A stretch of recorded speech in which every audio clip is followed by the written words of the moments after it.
ব্ৰিটেইনৰ গৃহমন্ত্ৰী হোৱা প্ৰথমগৰাকী মুছলমান মহিলা। ভাৰতক অধিপাত বেয়া পোৱা এগৰাকী মুছলমান মহিলা হ'ল ব্ৰিটেইনৰ গৃহমন্ত্ৰী। ব্ৰিটেইনৰ দৰে এখন উন্নত দেশৰ গৃহ দপ্তৰ চম্ভালিব এগৰাকী মুছলমান মহিলাই।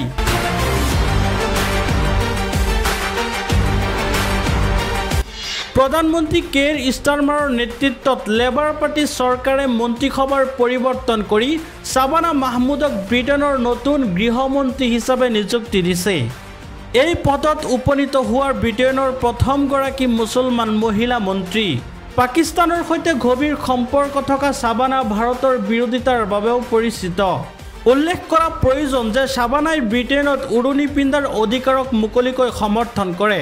তেওঁক পাকিস্তানৰ সমৰ্থক আৰু ইজৰাইলৰ বিৰোধী বুলি গণ্য কৰা হয়। প্ৰথমবাৰ সাংসদ হিচাপে নিৰ্বাচিত হোৱাৰ সময়ত শ্বাবানাই কোৰাণৰ ওপৰত হাত থৈ শপত গ্ৰহণ কৰিছিল। ব্ৰিটেইনৰ গৃহমন্ত্ৰী হিচাপে শ্বাবানা মাহমুদৰ নিযুক্তি ভাৰতৰ বাবে শুভ লক্ষণ নহয় বুলি বিবেচিত হৈছে।